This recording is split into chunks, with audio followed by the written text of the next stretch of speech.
Okay mga ka-Cherry Blossom, welcome po sa ating YouTube channel. Ngayon lang tayo nag-vlog ngayon.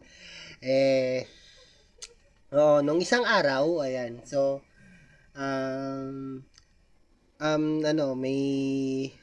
may pahinga na po akong ginagawa dahil hindi po umi-air yung Radyo Kontra Weibo dahil sa maintenance sila, dahil umuulan, ayan. Okay lang po 'yan. Pero nung mga nakaraang taon, ay yung mga nakaraang araw, yung nag-vlog ako ng unboxing video tungkol sa itong Itel Rio R60 Plus na may ayan. Ay, nako. FM radio 4G. Meron siyang 4G 4G signal, ayan. Radio, YouTube, internet, yan. Kasi hotspot, dito rin ako nag-hotspot din. Okay, so umaandar po siya kapag walang antena. Ayan, see? Oops! May copyright, yan. So, FM radio po siya. Okay, so ginagamit ko po every time. Ayan. Kapag tayo nag-air check or nagre-recording ng mga air checks natin. Ayan. Tulad ng Radyo Kontra Weibo, meron siyang recording. Ayan, oh. Ayan. So, okay. Ngayon naman, ngayon ay throwback gadget po ang gagawin natin. Ito, binigay ng isa pang ng airmats ko ito. Okay, so nilabas po ito noong 2011. Kung kayo ay gumagamit pa rin ng Nokia, ayan. Sa mga batang 90s diyan, yung mga Nokia ayan. Ito yung Nokia E-series. Ang unit niya ay E63, ayan. So, gagaya din siya ng BlackBerry dahil meron siyang QWERTY keypad, ayan. So, okay, ang napapansin lang namin dito, surplus na po siya. Kasi sabi daw sa akin, galing daw po ito ng Japan. Hindi ko po alam. Yung mga nandito, yung mga naiwan po dito ng binigay, dahil sa surplus na, ang mga contacts dito ay puro Chinese names. Ayan. I think sa China or sa Japan to galing. Ayan. Ayan, so, okay, so ang kagandahan nito ay 2011, ang napansin ko dito, ay meron na siyang, nandito siya sa media, meron na siyang radio. At ang problema po dito ay kailangan pa ng headphones at SIM card na isasalang para mapagana mo yung FM radio nito.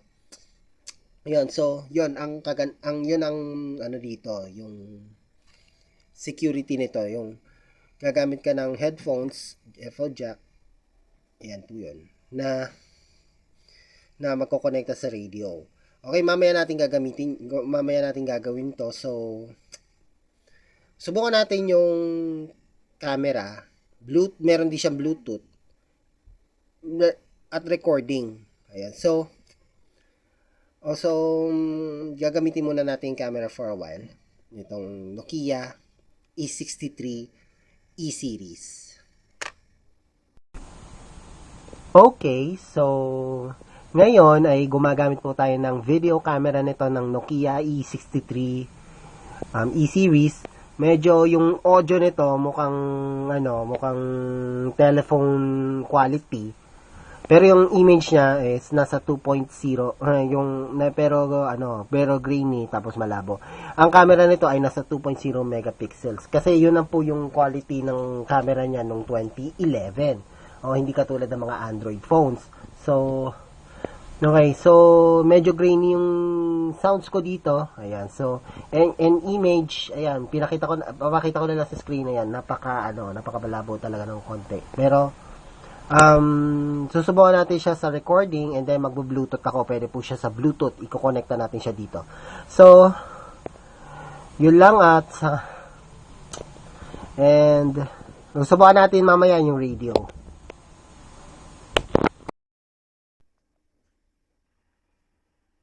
Okay, sa recording naman, ayan, so, narinig nyo naman yung boses ko ngayon at saka, at, ayan, Napakalabo po dito kahit i-connect ko po siya sa Bluetooth. Ito po yun. Ito po yung boses ko na po talaga. Ayan. So, yung Bluetooth, okay naman. But yung recording sa boses ko ngayon on audio ay naka-wave file but telephone quality pa rin ang narinig.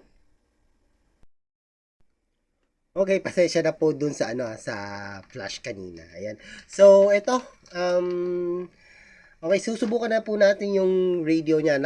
Syempre, meron namang FM kakasabi ko lang merong FM radio. So,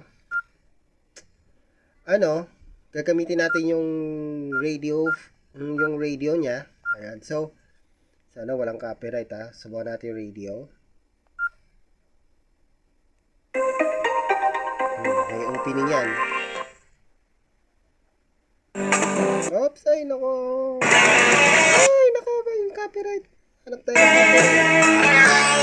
ng copyright na.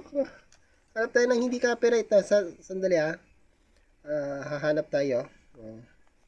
Kasi nakatutok po ito sa Nakikinig kasi ako ng Star FM dito kasi may impeachment trial kasi yun na may balita. Okay, dito walang copyright po dito sa 98.7 DCFE The Master's Touch. Puro mga classical music na walang copyright. And he also took the quartet to Europe.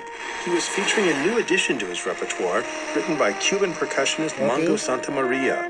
From the November 1963 Berlin performance, here's Afro Blue on Nightlights.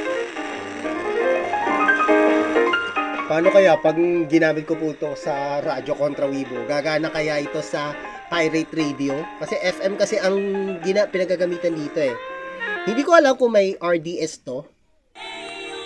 Ay, nako.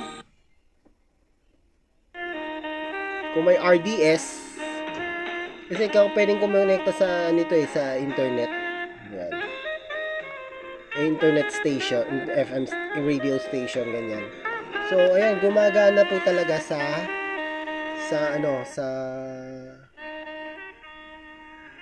FM radio. Ayan, kinonekta ko po siya. Ayan. So, hindi ako na-copyright dito. Yung Nokia is 63, ayan. Gumagana po siya sa radio. Ayan. Okay, pero kailangan niya ng headphones. Ayan. So, unlike dito sa mga China phone gaya ng Itel or ng ganito, yung mga keypad phone na ganito, ay hindi na kailangan mag-headphones. But, ito kasi, kahit lumang model nito, meron siyang security feature na kailangan mo ng antenna para makonekta mo sa FM radio. Ayan. And then, SIM card. Kasi nakalagay po, minsan offline, insert SIM card nakalagay. Alam na po ng mga gumagamit ng Nokia po noon. Ayan. So, ayan. So, ayan, yung ating throwback gadget. Ito, yung may FM radio na po talaga ang Nokia. Since 2011 pa, no? So, yung mga, kahit yung mga, hanggang ngayon yung mga Android po, meron po ring FM radio. Minsan wala rin. Ayan. So, if you want na, yung mga, alam niyo naman sa mga calamities ngayon, hanggang ngayon umuulan pa rin, kailangan natin pong maghanap ng update, makinig ng mga balita, pero FM radio, ang alam po kasi ng mga tao ngayon, ang AM, balita, FM, music. Meron na po rin news, ayan. Para sa high quality news, ayan. You can use the FM radio already, no? Kung wala kayong transistor radio, ayan. Kahit sa mga Android ninyo, basta connect, yung iba kinokonekta sa headphone, minsan wala, ayan. Ito, kailangan namin to, kailangan ko to. Hindi na po sa disaster ginagamit to Pati rin sa FM recording, sa mga air checks natin. Kasi, alam nyo, mahilig talaga tayong makinig ng radyo talaga. Or tayo na sarili natin radio station. At meron na nabibili online ng mga FM transmitter. Ito yung mga pangarap natin magtayo ng sarili nating radio station. In a little way. No? Basta magkaipon. Ito, nag-iipon tayo. Ako, gusto ko ma-monetize ng YouTube channel ko para makapagtayo tayo ng radio station. But, meron na tayong sponsors. Yan, ganun. So maraming salamat po. Ayan, nasubukan na natin. Okay naman po ang ito Nokia E63 E-series phone na parang BlackBerry. Ayan, hindi po to BlackBerry, hindi po to my phone. Lalo hindi po to Cherry Mobile or ibang mga phones na sumikat noong mga year 2007 ay 2009 to 2000 15, yung mga ganito, mga keypad phone nun. Okay, so maraming salamat po. Kung bago ka lang ba sa channel ko, don't forget to like and subscribe and hit the notification bell para updated mo ko sa mga videos ko. Don't forget to like me on Facebook and follow me on TikTok. So, abangan nyo po yung mga ibang videos po natin, maki-update lang po tayo para sa yung mga gustong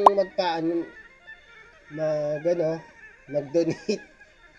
Wag muna ngayon, ayan. So, yung mga gustong update sa akin kung ano nangyari na po sa RKW ngayon, kung babalik pa po sila. Ayan. Both 89.5 sa Novaliches. Kasama ng mga affiliate niya yung 87.9 and 98.3. Nagte-test broadcast na pa rin sila hanggang ngayon. And yung 107.1 na still off air pa rin. Ayan. So, yun. So, yun lang po. Maraming salamat po sa inyong pagsubaybay. This is Cherry Lulu Cabangan Vlogs. As always, thanks for watching.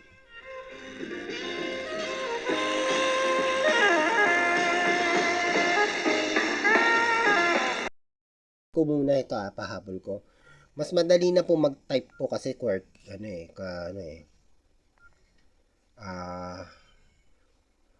keyboard na po ito kaysa sa So, kung magta-type ako dito, ayan. Ayan, so, papakita ko lang po madali na po. Ay, hindi, naka-Chinese. Hindi ko pala alam na naka-Chinese, Naka-Chinese, so, tingnan natin sa EBC, okay. Ayan, tina-type ko.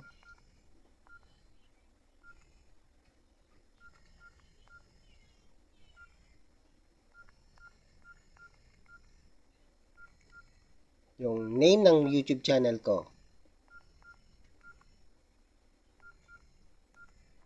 Ayan. See? Ayan. Ayan, so, madali na pala mag-type dito sa, kung kayo ay merong ganito, hindi, ibis na magpindot-pindot ng ganito, yung mga ABC, ganyan, kung nahirapan kayo noon, mga batang 90s, nung mga 2011, madali na ka na mag-type ng ganito. Hanggang ngayon, nagta-type ka pa rin sa keyboard, no? Yan. Yan lang. Don't forget na, ayan po ang ating YouTube channel natin. Ayan. Cherry Lulu Cabangan Vlogs. But, meron din po tayong, second channel. Ayan. Support na lang po, wag na lang po i-subscribe to. Kasi puro copyright music po ito Yung Cherry Lulu Cabangan Vlogs Radio Earth Checks. Wag niya lang po yung i-subscribe po yan. Ang i-subscribe nyo lang po yung aking main channel. Ayan. Yung ating main channel yan. Ito yung main channel lang natin. Ayan. So, yun. Yun lang po.